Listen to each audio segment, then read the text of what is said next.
36,5% la pobreza en la Argentina en este momento. Son los datos correspondientes, recuerden, al primer semestre de este año. Tenemos una baja de casi un punto, en realidad menos de un punto con respecto al segundo semestre de 2021, o sea, el último dato disponible, y una baja también con respecto al primer semestre de 2021. El conflicto entre el gobierno de Argentina y el sector de la fabricación de neumáticos escala y llega a un escenario inédito. La huelga indefinida del gremio ha provocado que la automotriz japonesa Toyota y la estadounidense Ford anunciaran la paralización de su producción en 2 plantas. Esto se debe a la falta de neumáticos que sufre el país. Fiat, por su parte, anunció que le quedan neumáticos para 10 días de producción. ¿Quién está logrando eso? Solamente quiero justicia, escúchenme, porque puede ser su hija el día de mañana. El inicio del juicio en el cual tiene sentado en el banquillo acusados a Maximiliano Celi, uno de los policías que se ha visto implicado en la muerte de Álvaro Sarandon.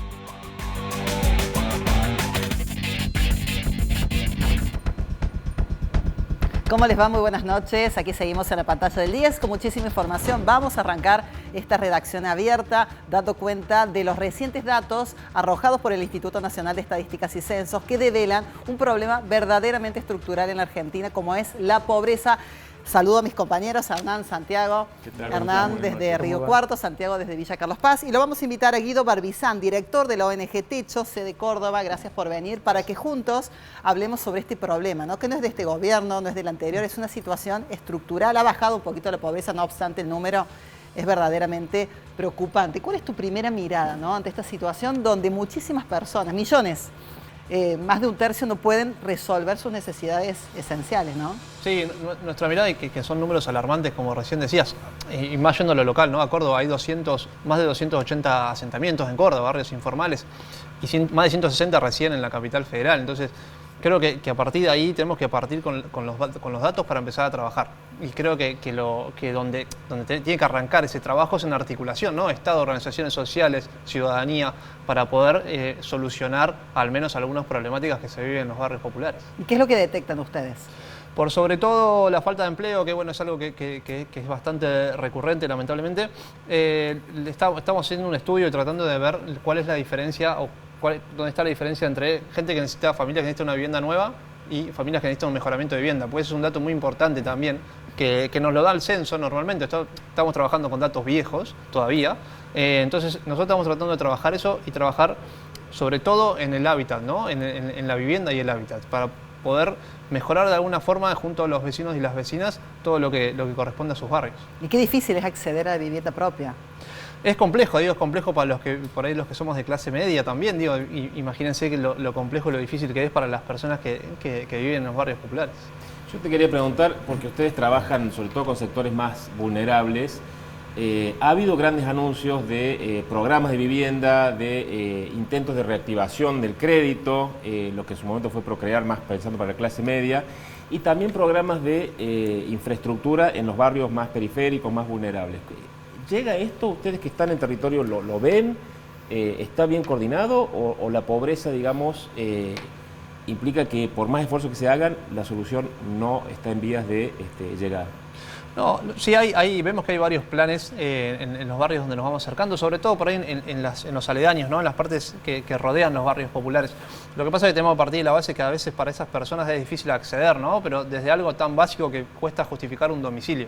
Entonces digo que por suerte el Registro Nacional de Barrios Populares, con la implementación del certificado de vivienda familiar, puede certificar eso, pero digo, parte de la base más básica y más fácil, que ya es la más complicada, que es justificar un domicilio. Entonces, y a partir de eso y empezar a acceder a planes y cosas que te van pidiendo desde el Estado son bastante complejas también. No dudo y estoy seguro de que hay personas que pueden acceder, pero es las menos, al menos en lo que nosotros trabajamos. ¿Cómo se expresa Techo, ¿no?, en estos momentos? ¿Y cómo es ese antes y después de poder adquirir un techo para vivir? ¿Qué es lo que generan ustedes con muchísimo esfuerzo, con muchísimo compromiso y solidaridad de los otros, ante todo? Sí, ni hablar. La verdad que nosotros estamos ya trabajando hace varios años en el país y también en Córdoba. Y la verdad es que si bien vamos viendo que hay cada vez más barrios populares, porque la verdad, y después de la pandemia hubo un salto inclusive peor todavía. Entonces, nada, nosotros tratamos de llegar cada vez más y extender nuestro trabajo a cada vez más barrios y para poder llegar a más familias. La verdad es que es muy difícil igualmente sin el apoyo, ¿no?, por ahí de las personas, de los ciudadanos y las ciudadanas, y mismo por ahí del sector privado o el sector público. Guido, ¿cómo impactaron este relevamiento del INDEC sobre la situación, te quería puntualmente del Gran Córdoba, ¿no? Tengo entendido que es uno de los distritos que más problemas tiene en este sentido, ¿no? Sí, son datos que son preocupantes, la verdad, que son alarmantes. Hay una diferencia ahí muy chiquita entre lo que se vio en el registro pasado, los números pasados al oeste, que eso por ahí tiene que ver, según algunos economistas, con cómo fue aumentando algunos alimentos del valor promedio, ¿no? Pero digo, yo creo que el salto peor lo vamos a ver en el próximo semestre. Claro, en el próximo semestre, porque ahí se van a ver los golpes más fuertes de la inflación. Entonces, como siguen siendo números alarmantes y es muy probable de que siga subiendo, que vuelva a subir ese número. Entonces, lamentablemente uno ve eso y después va a los barrios y decís, che, los números salen, pero la verdad es que la ayuda cuesta llegar. Bueno, ¿y cómo se sale de esta situación? El dato saliente también es que bajó un poquito la pobreza, pero aumentó la indigencia. Claro. Y si estamos hablando de techo, si no se cubren las necesidades básicas alimentarias, es difícil pensar en una vivienda. ¿Cómo se revierte esto sin una señal de la macroeconomía? Ni hablar, y de hecho, volviendo a lo que dijimos antes de la pandemia, que se han triplicado las asistencias a los comedores comunitarios después de la pandemia. Entonces, qué difícil es y qué complejo cada vez el poder llenar la panza, ¿no?, de alguna manera. Pero bueno, nosotros lo que estamos seguros es que vamos a seguir trabajando con convicción para poder seguir solucionando el hábitat en conjunto con los vecinos y las vecinas. Digo, más allá de los números, más allá de la ayuda que llegue o no llegue, nada, nosotros tenemos que estar convencidos de que lo podemos lograr y que algún día vamos a poder superar la pobreza extrema que hay en los barrios populares. Cuando ustedes entregan ese techo, ¿cómo es la recepción de la gente y cómo es el cuidado a posteriori, ¿no?, de esa unidad habitacional que conlleva una enorme simbología y una necesidad resuelta? No, sin duda es que es una alegría muy grande cada vez que tenemos la posibilidad de poder trabajar una vivienda con las familias. Y nada, ellos lo ven como algo lejano, ¿no? Cuando nosotros llegamos, ellos lo ven como algo muy lejano. Y si bien nosotros tenemos un proceso largo, porque necesitamos tener bastantes entrevistas y etcétera, cuando llega el momento se dieron cuenta de que valió la pena la espera, que por ahí son 2-3 meses. Y la verdad que es un momento que creyeron que nunca iba a llegar y por suerte les llega, termina llegando. Así que nada, eso es algo que nos sigue manteniendo vivos también y que nos sigue despertando esas ganas de seguir trabajando. ¿Ustedes articulan con el sector público o también con el sector privado? Digo, ¿hay empresas que ponen materiales? ¿Hay solidaridad del sector privado? Sí, nosotros articulamos con el Estado para proyectos bien puntuales. De hecho, logramos que nos financie la Secretaría de Hábitat a principios de este año el mejoramiento de 2 espacios comunitarios en el barrio Nueva Esperanza y Parque Ituzaingó. Esa fue una de las articulaciones que logramos tener. Y con el sector privado sí también trabajamos, buscamos articular todo el tiempo porque parte de nuestro financiamiento viene por ahí también. Y tenemos muy buena relación, por suerte, con algunas empresas que financian viviendas y vienen con su voluntariado corporativo, ¿no?, con sus propios empleados y empleadas a trabajar con nosotros. Pero tengo que destacar, perdóname, que sí presentamos una propuesta de cero emergencia habitacional para la ciudad de Córdoba, a la Secretaría de Políticas Sociales, con todo lo que pasó en el barrio de La Tablita hace muy poquito, y lamentablemente no tuvimos respuesta. Y entonces son esas cosas, ¿no? Tenés una por ahí que sale bien, otra que cuesta más y hay que empujar un poquito más. Y en cuanto a la organización, ¿cuántos voluntarios están trabajando en este momento en Techo Córdoba, por ejemplo? Sí, y hoy estamos alrededor de los 100 voluntarios, o un poquito menos capaz, entre 90 y 100, de chicos y chicas, de jóvenes que están muy comprometidos todos los días y sobre todo los fines de semana, que es cuando vamos al barrio para compartir ahí con las familias. Hoy la demanda es enorme, ¿no? Porque cada vez lamentablemente los números son preocupantes y detrás de cada número hay familias, hay personas, hay necesidades. ¿Cómo seleccionan ustedes el que está peor con respecto a otros? ¿Y cómo es la locación? ¿Cómo es la disponibilidad de los terrenos, de los lotes? ¿Cómo acceden a eso? Bien, nosotros tenemos un proceso, como decía antes, de aproximadamente entre 3 y 4 meses previos a la construcción de una vivienda de emergencia, donde un grupo de voluntarios y voluntarias va haciendo distintas encuestas, donde se ve la parte de ingresos, el hacinamiento, el estado de los materiales, distintas cuestiones, enfermedades también, donde de ahí después hacemos como una especie de selección y de ranking para ver también cuál es la verdadera situación, cuántas están en una extrema pobreza, y de ahí es donde vamos sacando y priorizando las familias que pueden quedar seleccionadas. Vale destacar que todo esto se hace en conjunto con los vecinos y las vecinas, no es que somos nosotros desde un escritorio, sino que todo esto se decide en una mesa participativa, en una asamblea barrial. Con respecto a los lugares, te preguntaba. Y con respecto a los lugares, perdón, nosotros no pedimos título de propiedad, porque creo que si lo pedimos no podríamos trabajar, básicamente, porque no existen los títulos de propiedad en los barrios populares, muy pocos casos. Así que nosotros trabajamos normalmente sobre el terreno que ya está asentada la familia, ¿no? Bien. Hay casos que lamentablemente tienen que desarmar su vivienda, entonces nosotros tenemos que trabajar de manera muy rápida ahí para poder solucionar eso, pero normalmente sí trabajamos sobre el mismo terreno que ellos ya viven. ¿Tienen una estimación o un objetivo de cuántas viviendas hacen falta, por ejemplo, en Córdoba? Es un número difícil de Complicado. decir porque no tenemos datos oficiales nuevos. Pero si nos das un par de semanas que salgan los datos del censo, lo podemos decir seguro, porque de hecho va a ser la base con la cual vamos a presentar propuestas al gobierno para solucionar la emergencia habitacional en Córdoba, así que sí. Bueno, yo pensaba en situaciones que cronicamos en este mismo espacio, accidentes, personas que principalmente en invierno, utilizando artefactos precarios, terminan incendiando su espacio, su vivienda, familiares muertos y demás. ¿Qué es lo peor que has visto? Que decir, esto es totalmente indigno. De hecho, hemos visto casillas en pleno centro de la ciudad de Córdoba, ¿no? Sí. Hemos visto cosas muy fuertes a lo largo de tantos años. Porque para uno tal vez es lejana esa situación y sí, lamentablemente es frecuente para muchos. Creo que algo que vimos muy fuerte, que me tocó vivir muy de cerca, fue lo de la tablita por ahí, hace muy poquito, el incendio donde murió un chico. Eso me tocó bastante fuerte porque estaba a tan pocos metros del centro cívico, ¿no? Imposible que no se viera, ¿no? Claro, entonces como eso me digo, más allá de lo que llama la atención, duele, porque si qué difícil, ¿no? Como era tan simple ponerse a trabajar si lo vemos todos los días. Como y después que era federal, que era de la provincia, que era de la MUNI, que nadie se hace cargo. Bueno, pero eso pasa en todos los barrios populares. Entonces digo, y los problemas de energía informal también pasan en todos los barrios populares. A veces es peor ver cómo hacemos la vista gorda a algunas personas, ¿no? Por ahí del Estado a realmente lo que realmente termina pasando. O sea, lo de la tablita fue una tragedia y que se podría haber evitado. Eso es lo más importante. Tengo entendido que alrededor del 60% de los asentamientos informales de Córdoba están en la ciudad de Córdoba. ¿Tienen también un relevamiento del interior provincial? Tenemos un relevamiento que en realidad es el Registro Nacional de Barrios Populares, de información pública, digo, de donde nosotros hemos participado de todos esos relevamientos, pero sí, esos números están, digo, es cuestión de entrar al Registro Nacional y están todos los números desglosados, de hecho, por ciudad. ¿Y cómo articulan también en el interior? Digo, sé que en algunas localidades, Villa María, Río Cuarto y demás, pero digo, ¿en algunas más chicas también? Sí, nosotros cuando llegamos o intentamos llegar a esas ciudades o localidades un poco más chicas, sí lo hacemos siempre a través del intendente o intendenta que esté.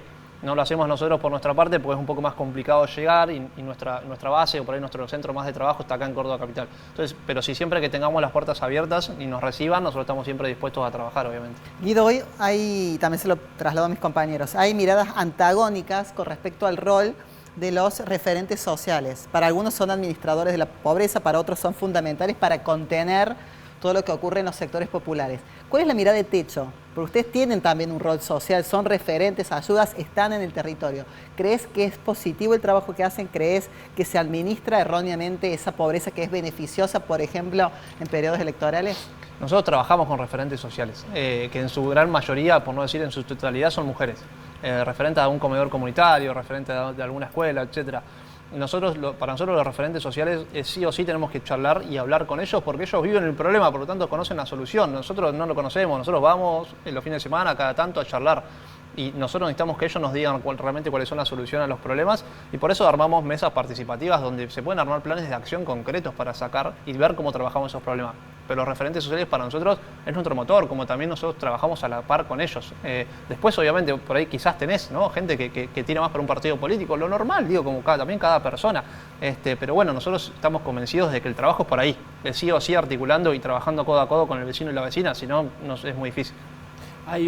Parafraseando el nombre de la organización, ¿hay un techo para el voluntariado o para el voluntarismo, digamos, a falta de políticas estructurales que atiendan el problema de la vivienda? ¿Sentís que son parches lo que hacen ustedes o realmente se puede revertir una situación como la que se vive? Yo creo que nosotros tenemos que estar convencidos de aplicar política mientras tanto, como nuestra vivienda de emergencia es justamente eso, es para salir de la emergencia. Nosotros obviamente después queremos y aspiramos que cada una pueda tener una vivienda definitiva, ¿no? Pero hoy tenemos que atacar la emergencia. La emergencia es que están viviendo en un piso de barro con una pared de lona. Bueno, nosotros tenemos que trabajar para solucionar eso primero. Y después de ahí, ojalá que podamos seguir y trabajar más para una vivienda definitiva. Pero el voluntariado hoy estamos centrados en trabajar esa problemática. Con respecto, Guido, al contacto que mantienen ustedes en estos barrios populares, ¿has percibido este paso de muchas familias desde la clase media a una situación de pobreza, de no poder resolver algo esencial como es un techo? No tengo el dato certero. Sí estoy seguro que cada persona que por ahí ya tiene que... Porque no es muy difícil, perdés tu empleo, perdés tus ingresos y... No, ¿qué te bancas? No, 100%. Y ahí es donde te das cuenta. No es cuenta. una utopía más en este país decir, ni hablar. tengo todo resuelto. Ahí te das cuenta que dónde se van asentando, ¿no? Porque siempre se van asentando o en los márgenes, que normalmente es así, o en el centro de la ciudad, donde ya hay barrios que están creados hace muchos años. Lamentablemente, y por una realidad también del país, es que sí, mucha gente por ahí de a poco, y después de la pandemia, ahí yo perdón lo recalque, pero es como que hubo un salto también muy grande en ese sentido. Sí, hay gente que por ahí tiene que empezar a irse a vivir a lugares en donde lamentablemente tenga acceso informal a algunos servicios, porque son muy difíciles de pagar también. Chicos. ¿Santiago? No, lo último que en lo personal te quería consultar es qué modelo, digamos, o qué experiencia han ejecutado en la ciudad de Córdoba que vos digas, bueno, acá realmente se logró cabalmente dar una respuesta y es un modelo que podríamos tratar de implementar en otros asentamientos que tengan características similares, digo, ¿no? Bien, perfecto. Nosotros sí venimos trabajando ya hace varios años y de hecho ahora en noviembre tenemos otra construcción. Sí venimos trabajando lo que es lo que decía antes, la problemática de la emergencia habitacional. ¿Es difícil solucionarla en su totalidad? Sí, ni hablar. Y somos una organización social, entonces también es complejo. Necesitamos cierto financiamiento y cierto apoyo y cierta ciudadanía, ¿no? Entonces es difícil. ¿Son casos de éxito? Sí, porque realmente cuando nosotros llegamos a los barrios nos damos cuenta de que realmente tiene éxito, porque los vecinos y las vecinas siempre están dispuestos a trabajar con nosotros y siempre quieren poder llegar a más, digo, más allá de la vivienda de emergencia, querer hacer un asfaltado, una vereda, un mejoramiento de un parque, como todo eso, ahí nos damos cuenta que realmente tenemos casos de éxito, porque si nosotros estamos haciendo bien nuestro trabajo, los vecinos nos siguen abriendo las puertas y siguen queriendo trabajar con nosotros. Y mismo con el Estado. Digo, si el Estado nos propone por ahí financiarnos algún proyecto, quiere decir que estamos haciendo las cosas bien. Entonces, creo que caso de éxito hay, sobre todo acá. Las viviendas que ustedes hacen, que son, como vos bien las definidas, de emergencia, ¿qué vida útil tienen? Mirá, si está cuidada de forma correcta y tiene cierto acompañamiento en todos esos cuidados, aproximadamente 10 años. Ajá. Pensaba por otro lado en los valores de los materiales para la construcción, en este contexto inflacionario, ¿cómo es la mirada de los privados, de los públicos y ustedes, ¿no? Porque tienen tal vez un presupuesto para X cantidad de viviendas y después se encuentran con un número inflado que les limita el accionar. Sí, es muy complejo. Lamentablemente estamos teniendo que ajustar valores todo el tiempo y es muy difícil, la verdad que es muy difícil. La verdad es que nosotros tratamos de igualmente no bajar nunca nuestros números que nos propusimos en una planificación por ahí a principio de año. Más allá de que nos golpee y sabemos que nos va a golpear, tratamos de no bajarlo mucho. Si queremos hacer 40 viviendas en un año, por más que sea la inflación, podemos hacer 40 viviendas. Y eso es un esfuerzo interno muy grande, ¿no? También para poder llegar a esos números. Pero tratamos de que no nos golpee porque sabemos que termina golpeando a los barrios populares al mismo tiempo. Guido, por último, y agradeciéndote mucho, ¿no?, que hayas venido a reflejarnos el accionar de ustedes tan solidario, tan comprometido, para aquellos que deseen sumarse, ya sean privados, ya sean particulares, al laburo de ustedes. ¿Cómo se suman? Bien, pueden entrar a la página www.techo.org/Argentina. Ahí tienen ya todas las opciones para sumarse como voluntario, sumarse como socio o socia o sumarse como una empresa para aportar una donación o al mismo tiempo financiar una vivienda de emergencia. Gracias. A ustedes. Nos vamos ahora hacia Villa María. Saludamos al colega Juan Sella para dar cuenta de un aniversario, 155 años, de esta ciudad tan hermosa, tan pujante de la provincia de Córdoba y por supuesto una grilla muy interesante, ¿no?, para celebrar este aniversario. ¿Cómo estás? Buenas noches, gracias por el contacto. Buenas noches, Jimena, ¿todo bien? ¿Cómo andan ustedes por allá? Bueno, ¿cómo vienen los preparativos que han diseñado para este aniversario?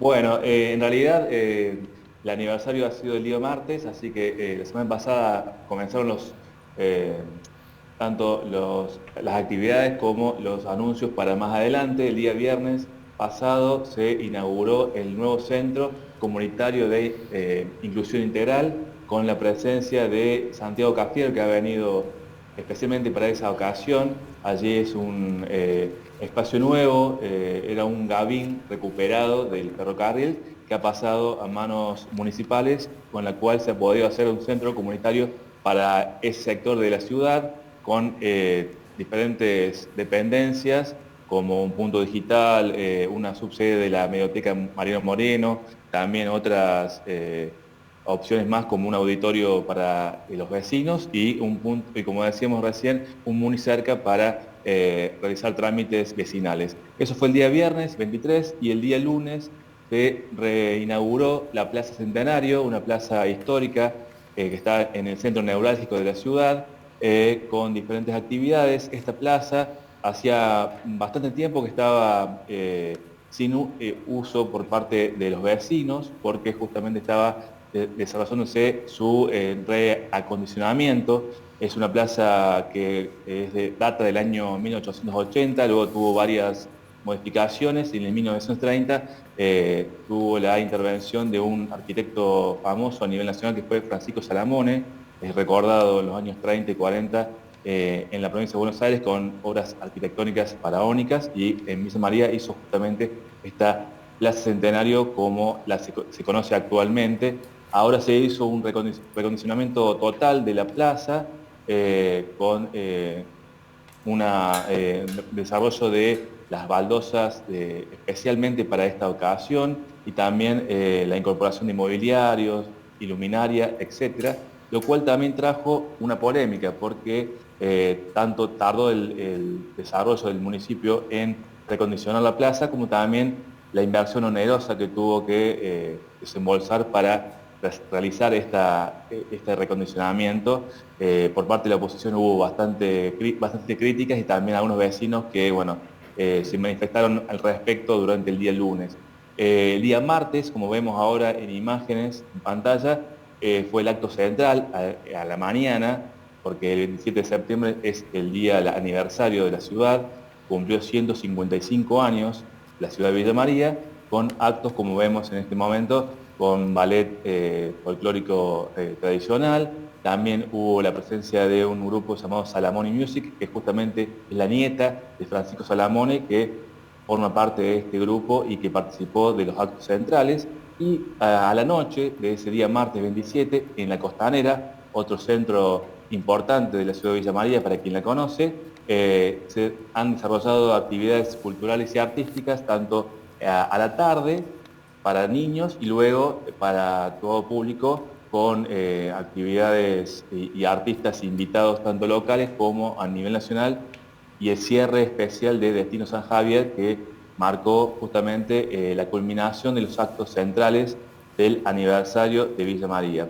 Y ayer justamente por la mañana se hizo el lanzamiento del Festival Villa María Viviciente en su cuarta edición, que retoma una actividad y una iniciativa que se había dejado de desarrollar tanto por la pandemia como también por justamente problemas económicos que había tenido el municipio, y este año vuelve a el Parque de la Vida, que es un lugar también central de la ciudad, está bien a la vera del ferrocarril.